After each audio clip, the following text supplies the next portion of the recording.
அன்பு தமிழ் நெஞ்சங்களுக்கு ஆஸ்ட்ரோ தமிழ் ராஜாவின் அன்பான வணக்கங்கள். இன்றைய பதிவில் மிதுன ராசி திருவாதிரை நட்சத்திரத்தில் பிறந்த நண்பர்களே, வாழ்க்கையில் கஷ்டமும் நஷ்டமும் அதிர்ஷ்டமும் எப்போது வரும், எப்படி வரும், யாரால் வரும் அப்படின்றத தெரிஞ்சு வச்சுக்கிட்டா வாழ்க்கையில் வரக்கூடிய பிரச்சனைகளை சரியான முறையில் எதிர்கொண்டு கையாண்டு அந்த பிரச்சனையிலிருந்து நம்மளால் தப்பித்து நிம்மதியோடும் சந்தோஷமோடும் வாழ முடியும். அப்படிப்பட்ட ஒரு விஷயத்தை பற்றி தான் இன்றைய பதிவில் பார்க்க போகிறோம். பதிவை ஃபுல்லாக பாருங்கள். மேலும் நம்ம சேனலில் குரு பிரிச்சு படங்கள்லாம் பதிவிட்டாச்சு, பார்க்கலனா சேனலில் போய் விசிட் பண்ணி பாருங்கள். கண்டிப்பாக யூஸ்ஃபுல்லாக இருக்கும். மறக்காமல் நம்ம சேனலை சப்ஸ்கிரைப் பண்ணிங்க, கூட தர பெல் ஐக்கானை ப்ரெஸ் பண்ணி வச்சுங்க. மிதுனம் திருவாதிரை நட்சத்திரத்தில் பிறந்த நண்பர்களே, திருவாதிரை என்றால் ராகு பகவானுக்குரிய நட்சத்திரம். ராகு எப்பவுமே ஒரு இடத்துல நிலையாக நிற்க விட மாட்டார். அலைச்சலுக்கும் பயணத்திற்கும் பல வேலைகளுக்கும் பல தொழிலுக்கும் பல கலைகளுக்கும் உங்களை தேட வைப்பார், ஓட வைப்பார், பல விஷயத்தை கற்றுக்க வைப்பார். ஸோ அது ராகுக்கு பொருத்தமான ஒரு விஷயம். அப்படித்தான் திருவாதிரை நட்சத்திரம் பிறந்தவங்க பல விஷயங்களை கற்றுக்கொள்வீர். இது இயற்கையாக நடக்கக்கூடிய ஒரு அமைப்பு. அப்படிப்பட்ட உங்களுக்கு பூர்வீகத்தில் சொந்த பந்தங்களோடு இணைந்திருக்கக்கூடிய வாய்ப்பு குறைவாக இருக்கும். இடம் மாறி இருப்பதற்கு வாய்ப்பு அதிகமாக இருக்கும். ஸோ அப்படித்தான் உங்களுடைய வாழ்க்கை ரன்னிங் ஆகிட்டு இருக்கும். உங்களுக்கு வாழ்க்கையில் கஷ்டம் என்று ஏற்பட்டால் எந்த வழியில் அந்த கஷ்டம்ங்கிறது வரும் அப்படின்னா, திருவாதிரை நட்சத்திரத்தை பொறுத்த வரைக்கும் இந்த வெளிநாடு சம்பந்தமான யோக வாய்ப்பும், சில பேர் இந்த மறைமுகமான வேலை தொழில் பார்ப்பீங்க.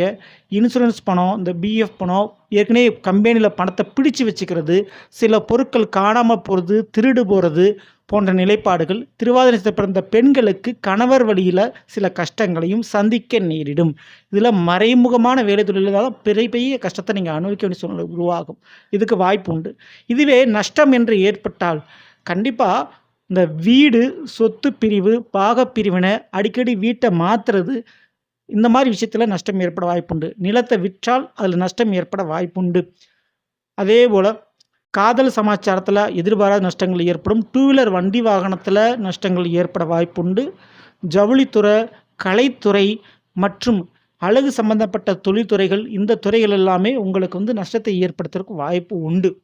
சரிங்களா? இதில் எல்லாமே திருவாதிரை நட்சத்திரம் பிறந்தவங்க கொஞ்சம் கவனத்தோடு நீங்கள் இருக்கணும். அதிக பயணங்கள், வாழ்க்கையில் நிறைய பயணங்கள் செய்வீங்க. அடிக்கடி இந்த பயணத்தினால் பணச்செலவு அதிகமாகும். அதில் நஷ்டம் ஏற்பட வாய்ப்புண்டு.